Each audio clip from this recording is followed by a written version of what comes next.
Hello and welcome to another episode of Darkness in Dublin.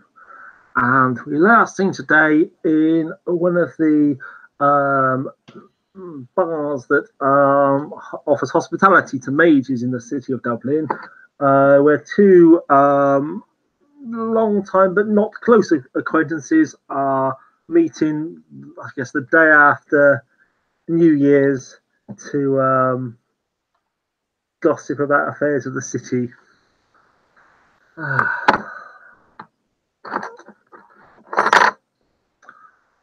So, did you have a good break, Peter? Peter smiles and nods. It was a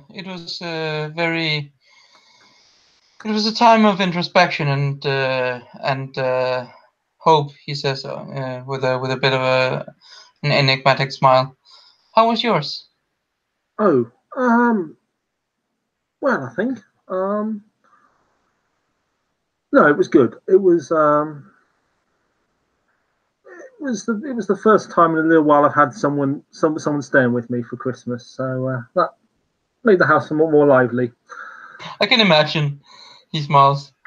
That was see, he's referring to Hope, right? The child.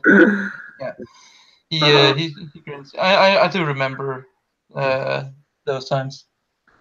So, did you see the Master Sirens announcement about the forthcoming meeting? To be quite honest with you, he says, there's maybe a tiny hint of embarrassment on his face. I have been slightly off the grid for a while now, so I'm afraid I'm not quite certain what you're referring to. Ah, okay. Well, there's been a couple of unfortunate incidents. There was some kind of horrific incident at one of the churches on the Christmas Mass, midnight New Year's Eve. Everyone was found dead inside, and some hideous occult symbol. The authorities said it's a gas leak. Gas leak. He scoffs. And curiously, then a couple of days later, there was some three of the inmates at an asylum were, I think, mysteriously found dead with a black candle in the room and such. Obviously suspicious affairs. So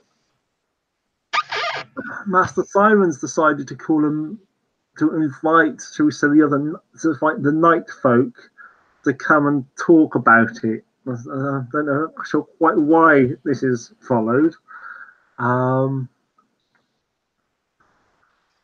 So yes, apparently he's invited the what would be the right term? Well, in that time used to use the term kindred, but I think what we would call vampires or masasa, and the fair folk, as is to be expected in Ireland, and the fallen. And when he says the fallen, Peter's eyes widens in surprise. Quite. I thought I wasn't expecting that anything of that nature. That's, and he doesn't say any more than that, but in that one word, his entire sentiment about the whole situation can be. You wouldn't need to roll empathy roll on him to see, is what I'm saying. Yeah, quite. Yes, I was surprised as well. So I mean, you probably felt the wave of energy across the city when it happened on Christmas Eve. Yes, I felt something at least. I did not know exactly what it was.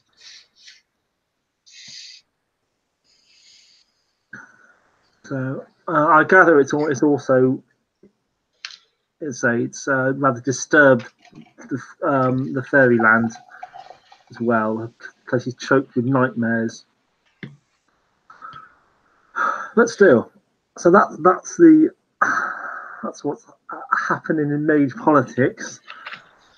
I knew there was a reason I tried to stay away from politics, he says with a bit of a sigh in his voice. The church I was actually quite attached to. It's I don't know if you've heard about it. So every in the legal profession we have a legal year, a bit like the academic year, and we start the year with a service in that church in the city. So guess you're gonna have to find a new one next year. well, quite.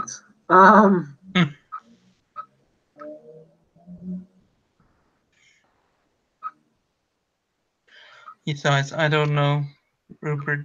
This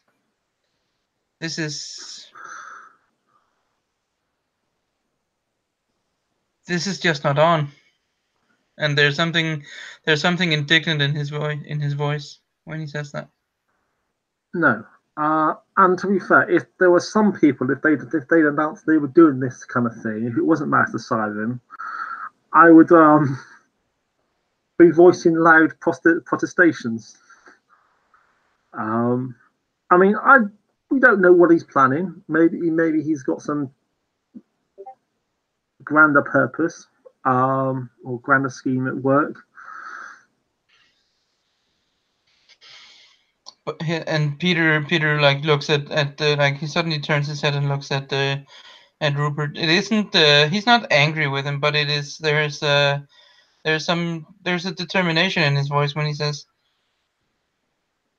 it's the scorpion and the turtle all over again. Some deals the price is too high. Yes, there are some people I'm not trustworthy to be doing deals with at all. But still.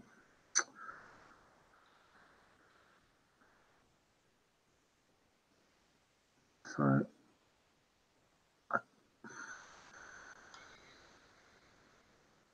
this is a game changer. It is. Well, it may well be. We'll see how. I guess we'll have to see how the meeting goes.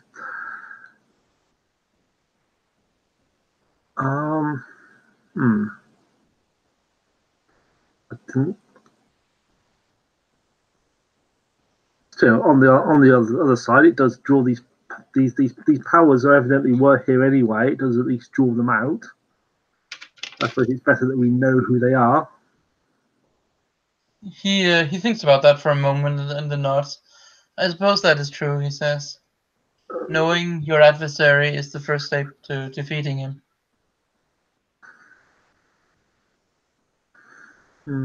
Know your enemy, know yourself. Know yourself, you will never be defeated. Nods.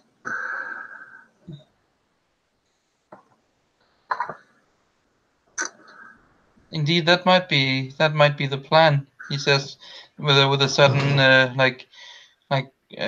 look in his face of like someone who's grasping at straws. That might be the whole idea. Intelligence gathering. As I say, I mean, Master Siren is a very old master, and he's it may well be he's divined this is the correct course for some grander reason we can't fathom.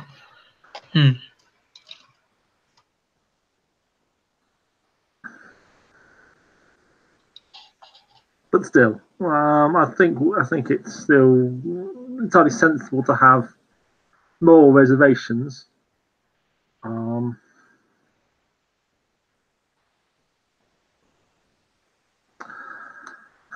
Let's still think what else has happened of late.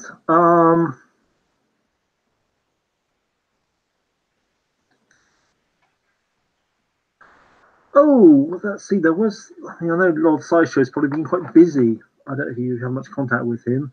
So there was a meeting with the technocracy. Under the peace treaty, they were returning their prisoners. Some 30 people. You not. You can Well, imagine they need to be so much they have their minds properly checked. certainly, he says there's. I would not put it past the technocrats to use our own against us, Mm. even without the poor soul's knowledge. Mm.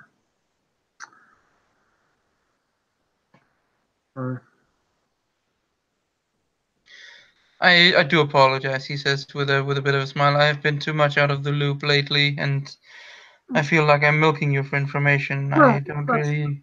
that's quite all right. It's often useful to talk these things over. Yeah, we can find new insight by reflect on it. But the best way to learn something is to teach it. That is true of most things, he says with a bit of a grin on his face. But still, hmm,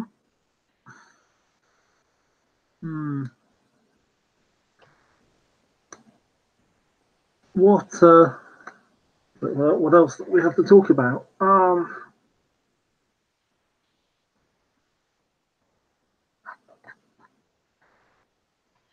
He thinks for a moment. I mean, how are things with your business or occupation? Well, he says I find myself in the precarious position of having to strike a balance between doing good in my profession and advancing my career, but not so good that it will arouse suspicion. That is, he says with a grin, I was good before I awoke. Now I'm even better. But I must be wary also of, first of all, of not bringing hubris down upon myself, and secondly, about drawing too much attention to myself. It's a delicate balance to walk. True. I suppose things are a little easier now that we're not at war with the theocracy. But yes, I can. Well, not an active conflict anyway. Yeah. But That's definitely true. What I meant though was, it's if I put the full range of my ability into practice in my occupation, I would I would arise very quickly. I would be very accomplished very quickly, but I would also draw unwanted attention to myself. Which I suppose raises the question of what it is you want in life. I mean, presumably you don't you master the skills that you master for reasons beyond fame. He looks thoughtful for a moment, and there's something behind his like when he does open his mouth to speak. It isn't deception in his body language as such. He's not lying to you, but there's also something he's not saying. And he looks at you and says, "Well, fame is good and all, but well, money makes the world go round. It's it's said that money does not buy happiness, and I think that is so. But how is it the old saying goes? It's easier to be unhappy in a Ferrari than in a dumpster." There's nothing wrong with seeking to provide for yourself and your any family you have. I was cautioned against excessive greed, but there's nothing wrong in being self-sufficient. And she says it's much easier to do good works to the world when you have money. Indeed, which is why I'm. It's not that I'm Mercurial. He wouldn't. I need to stop pretending that all my characters are intelligence 4, because okay, he wouldn't say mercurial. There's nothing wrong with I know I'm not saying that I think that it's wrong that I'm low key ashamed of wanting financial stability. He says that's not what I'm saying at all. What I'm saying is that my ambitions are not. Of course, I ultimately would like to ascend. I am just not certain whether or not I am able to in this incarnation.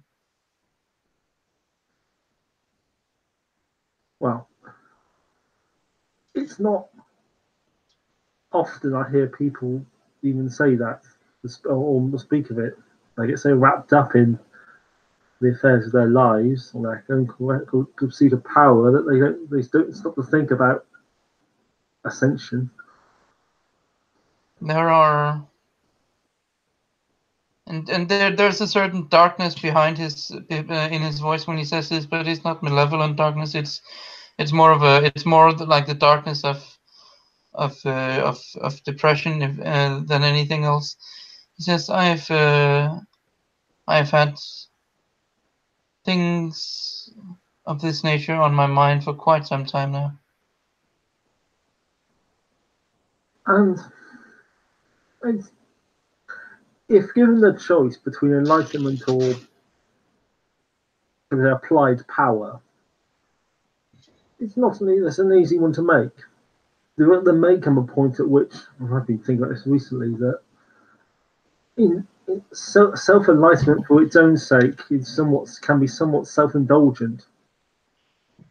That the role of we have power to use to make the world a better place, and not to entirely sit in a aloof tower and pursue our own private enlightenment.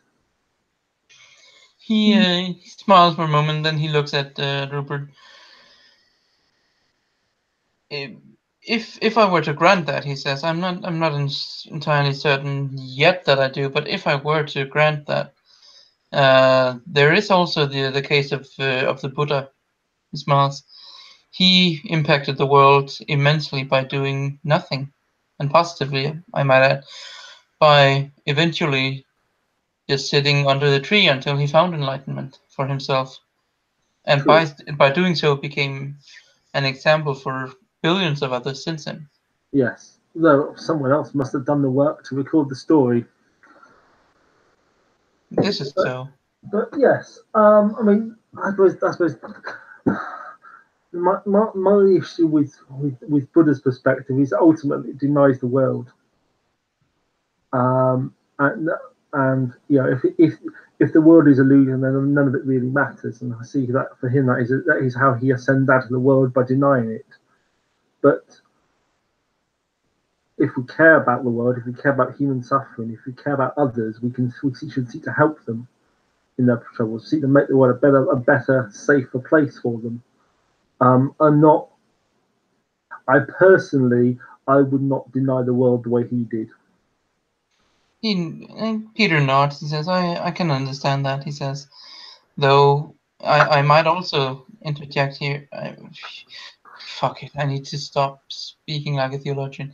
Though another thing Peter says is that if people acted like the Buddha did, there would be less suffering. If he acted like the Buddha suggested, there would be less suffering. I'm not saying the Buddha is a god to whom we must all ceaselessly pray. He quickly says as well, that is the wrong kind of spirituality. What I am saying is that the concept, the basic idea of striving not just to make this a little place a little less of a shithole, but to transcend the shithole, to not just walk around the cow dung as a fly, but to fly away from it.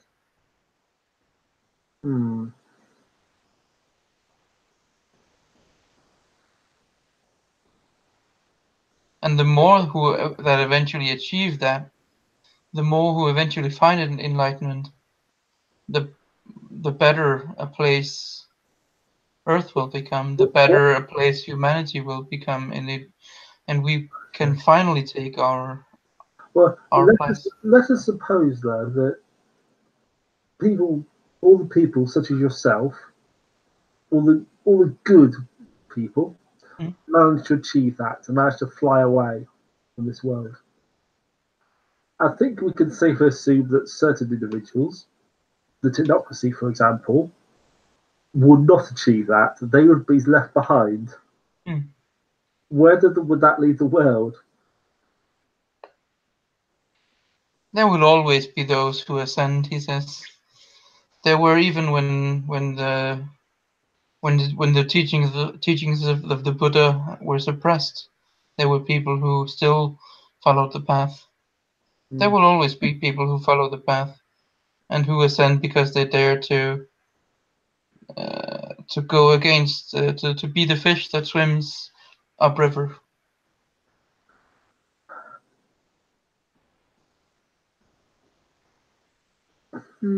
Thinks a moment, nods. Yes, I mean certainly some religions do very well when they're persecuted, because it's only in those times that those who are committed to it are truly and sincerely committed.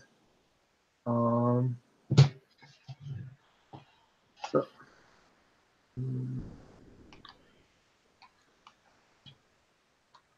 yeah. I mean, in reality, I mean, perhaps it's wrong of us to it's just one or the other. Perhaps it's possible to find a middle path, just to seek personal enlightenment whilst doing good works in the world through the development of power. He nods. Power. I think the point where we agree, Rupert, he says with a kind smile, is that power is a tool to be used wisely. I think where we differ is what does wisely mean in this case. Well, I think we might be different in which is slightly more important than another. I'm not sure we're actually disagreeing. Hmm. As you say, we both want to make this world a better place. Which I suspect in broad brushstrokes we'd agree what that means. Hmm. He Um, nods.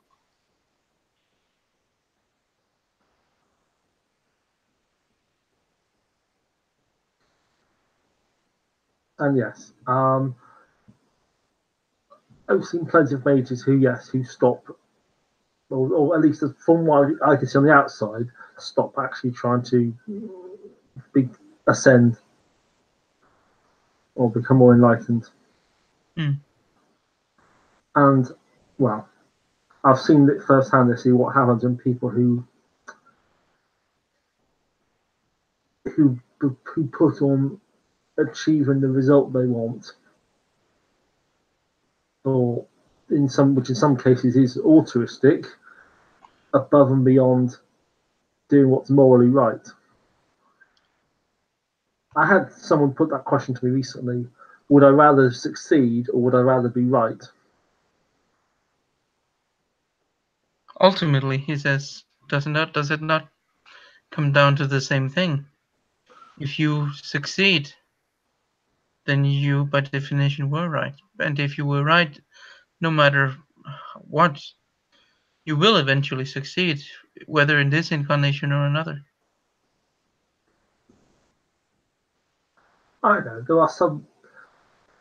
If your aim was to become wealthy, and a demon offers you a vast wealth in return for your soul, you could succeed in what you want, or you could be right. He nods. That is assuming, of course, that wealth was the only thing you sought. Mm. In that case, you might have achieved your objective, but you lost the world. Mm. In which case, you were not really successful at all.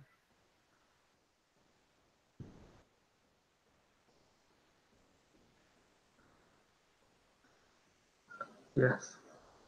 Which I mean, unfortunately brings us back full circle to consorting with demons again. Oh Which yes. seems rather well. I thought we'd rather finish with that after recent events, but still. Um,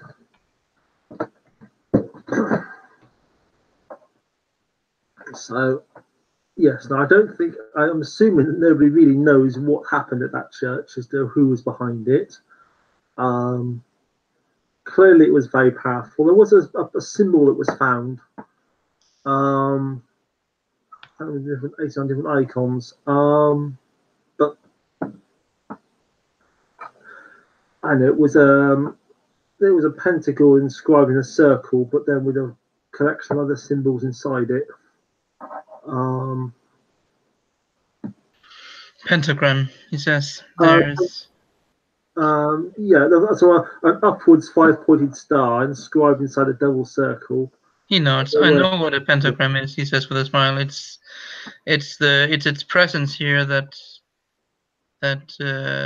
troubles me, which means that we're dealing either with fallen angels, or would he call them fallen angels or just fallen? The fallen. We're either dealing with the fallen or with those who either imitate or gravitate toward them.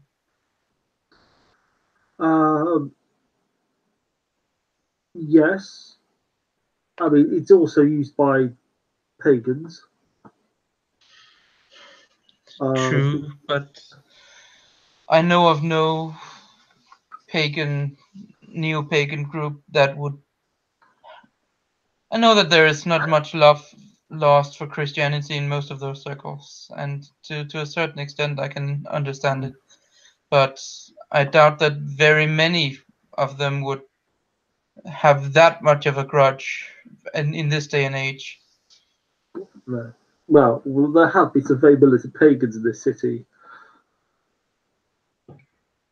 I didn't hear that, OC. Sorry, what did There you say? have been some very militant awakened pagans in this city. Oh yes, yes. Don't remind me. I do. I was not very active back then, but I do remember the.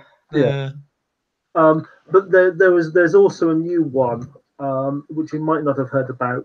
You might have heard you might have seen in the news. Some archaeologists found a black sarcophagus in a megalithic tomb. He nods. He would have heard of that. Yeah, well, that it was taken to the one of the university buildings for study. But what the mundanes didn't realise is it had symbols in Enochian on the outside. Oh. Symbols meaning chained or bound.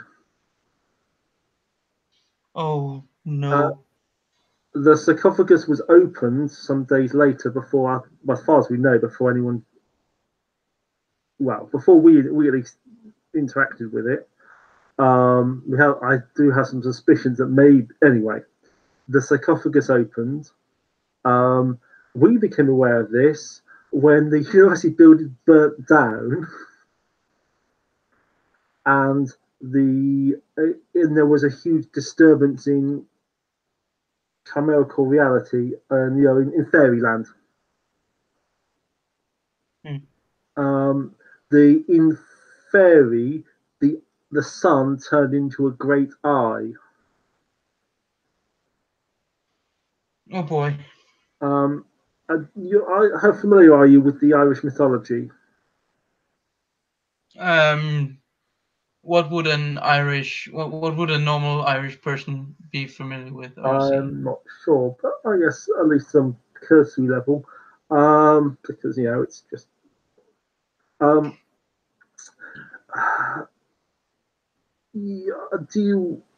you heard of Balor?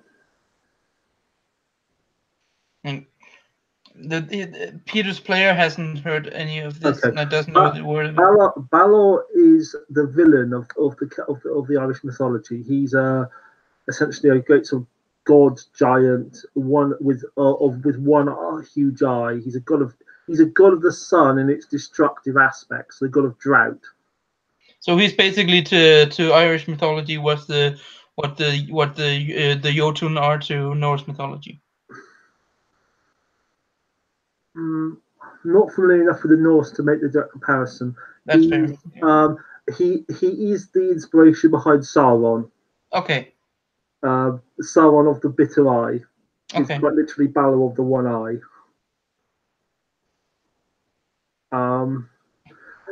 in the original stories, not directly relevant here, Balor had a death gear, so he could only be killed by his own grandchild, and he therefore sought to prevent a child being born to his daughter, which of course in the stories led to her having a son who killed him. That sounds like a more like fatal twist on the tale of Oedipus. Yes. So Balor's fortress home was Tory Island, which is a small island off the north coast. I mean, it's a real island. It's there. It's Tory is the Irish term for bandit or outlaw. Oh, okay. Which then got applied to the Conservative Party. Oh no. And it is still used to refer to them. They've now sort of reclaimed it. Well, you kind of like the term Protestant, to be honest. Anyway, so we are, of course, as you can imagine, some of us went over to the attracted by the obvious disturbance of the building being burnt down. There was the entity had come out the box. They identified that they'd ripped language and knowledge from passing mundane. They identified themselves as a high priest of Balor. And they were clearly of, so we say, strong Fey blood. Very strong. And they gave a name which we've identified as the Welsh name of Mordred. Oh. Well, hot diggity. Yeah, I'm assuming you know enough about the King Arthur mythology to place that. Yep. Beyond that, he also identified himself. He said he was imprisoned in that box in the year 990. The box was mostly destroyed. We have a small sample for study. It's incredibly magically resistant, but we think it was bringing him back to life perpetually as well. He also identified himself as a member of an old house of my order, one which we made war upon after they were for massive charges of infernalism. Is the story of House Danae well known? Is it known or is it? Well, normally it's going to be definitely not known, but frankly, it's around Dublin. Everything was about it. So. Oh God. So they were an old house of druids that joined the order at the founding, and then some centuries later, we fought a 10-year war to finally defeat them after they were doing some they were burning people alive in wicker men. He just sits and stares, doesn't say anything. Anyway, he was imprisoned. I think that would be about 10 years before the war, so that wouldn't actually be relate to him personally. So we had also imagined a confrontation with him. He left. We tried to reason with him. He then, a few days later, destroyed our chantry in Cardiff. Okay, that's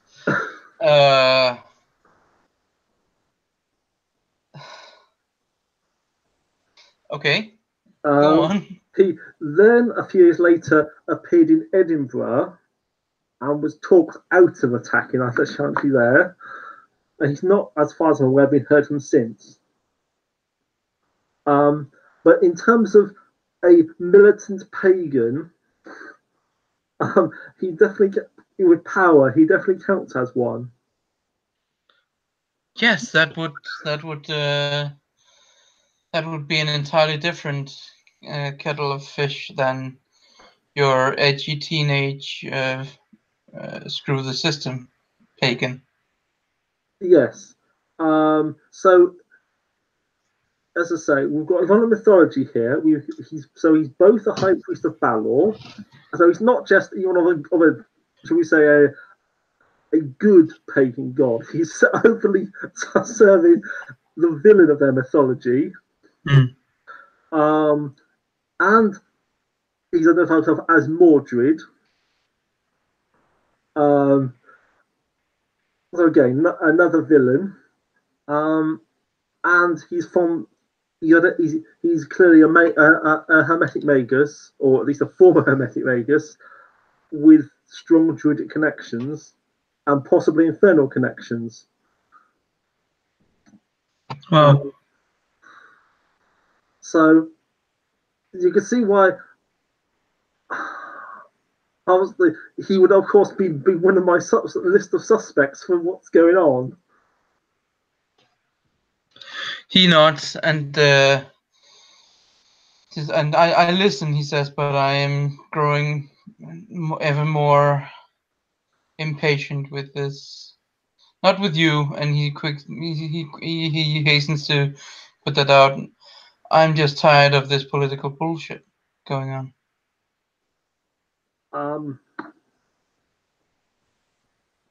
So I'm at a loss as to how to proceed. I mean, Master Siren is going to do what Master Siren does. As I say, I'm going to hope, bearing in mind who he is, that he's got some grander scheme in this. And in the meantime, we do what we can, and if it comes to it, we stand ready to defend. Well, Mordred showed a pretty callous disregard for human life. 13 people died when in the fire of that building, and he casually snapped someone's collarbone in a fit of anger. So he's clearly someone that needs to be stopped, irrespective of the fact he's attacking our order.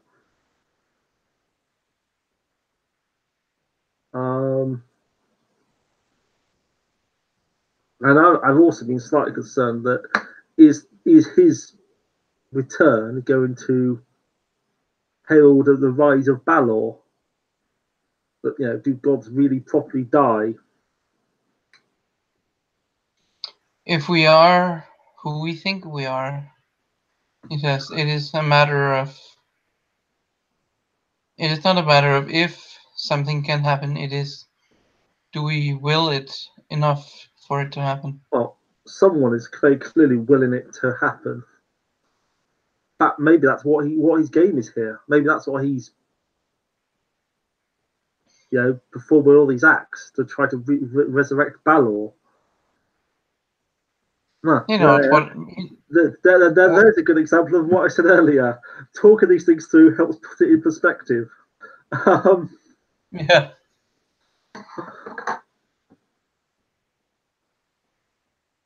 Yes.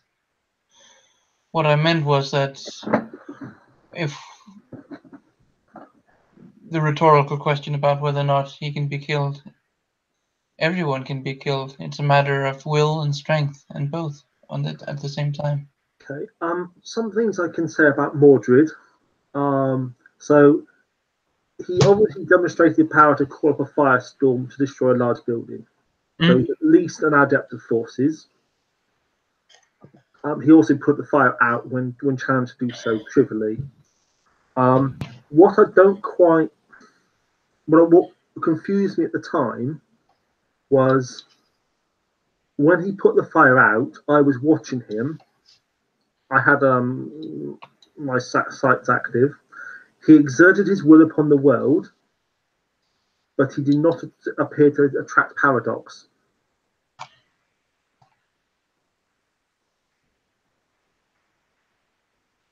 He worked true magic. I'm quite sure of that. He wasn't a hedge wizard. Now, there's two possibilities. That one is I have heard stories about masters of Prime who negate paradox as they acquire it. Maybe that's what he's doing. or he could be a marauder. I didn't even think they had marauders back then, but if he's been locked in a box for 1,000 years, he could well be a bit mad. A bit. He's Peter chuckles. Oh boy.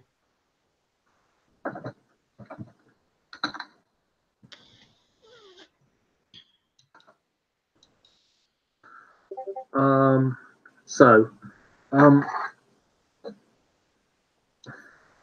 that's what he's demonstrated at least. And some power of mind. He was able to acquire language from a mundane's mind very quickly. But what's also surprising is when he attacked the Cardiff Chantry, he walked through all the wards, and he'd acquired a set of armor and a sword, and just cut people down with a sword and ignored all magic. I don't quite understand exactly quite how he could be so powerful. I mean, how could he shouldn't even be walking around at this point. He's 1,000 years old. I do not pretend to understand the entire intricacies of the elders' dealings, so to speak, he says with a bit of a grin. I only know that it is, and that I can learn from them. If I can learn good things, I shall. If I cannot, I shall not. So we'd rather be a little preoccupied with that problem.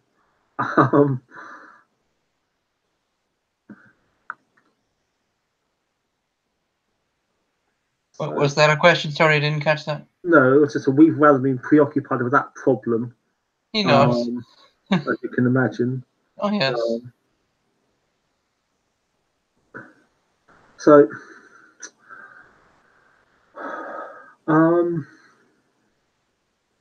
yes, that's what's been happening recently. And yeah, I really didn't. The people, what he represents is unthinkable. These are our bogeymen from our ancient history. These are myths. They're not meant to. I don't expect to actually meet one. By the way, sorry, OC. I'm just a little bit confused now. You talked about someone with a sword before. Were you talking about Sisho or about Mordred? Mordred. Well, then I'd like to retcon what I just said about learning from. Oh, sorry. Yeah, fine. Yeah, okay. Yeah, whatever. Yeah, fine.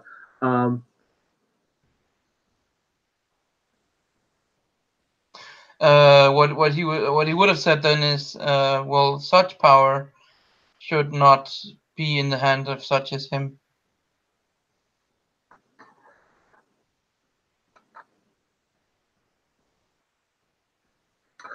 No, and his ability to ignore paradox and resist all magic thrown at him. You can imagine he attacked a large chantry with masters present. They would have thrown things. They would have attempted to stop him.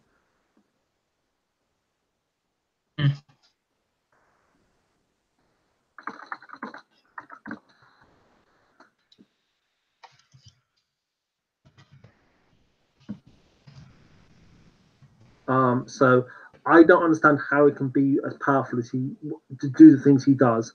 My working assumption is he's a marauder. And he listens and nods. But it's more than likely, yeah. It would always be a miracle if he's not. To be frank.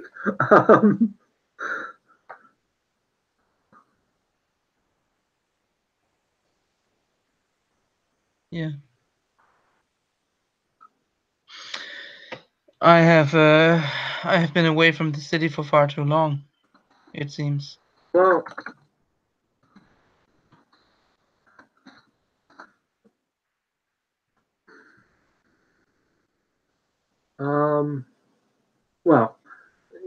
there is a time and a place for men of war prepared to stand and be counted, and it seems that time is approaching. I was rather expecting I may have to fulfil that duty if he comes to our chantry here. You know what? If that does happen, he says, he will find this place more than an apt challenge. So I think. I mean, I'm speculating he may have some kind of death geas like Balor himself does, that he's going to be killed in some particular special circumstance. Possibly because if he's Mordred, connected to the stories of Arthur and Mordred.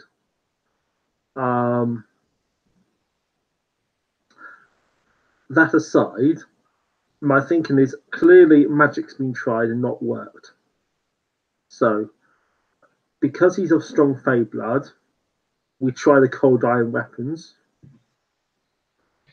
What did that do? Cold iron is the bane of the Fey. It's difficult to manufacture, but it's an option. I have wondered, will purely mundane weapons work? You know, if someone just pulled out a gun and shoots him.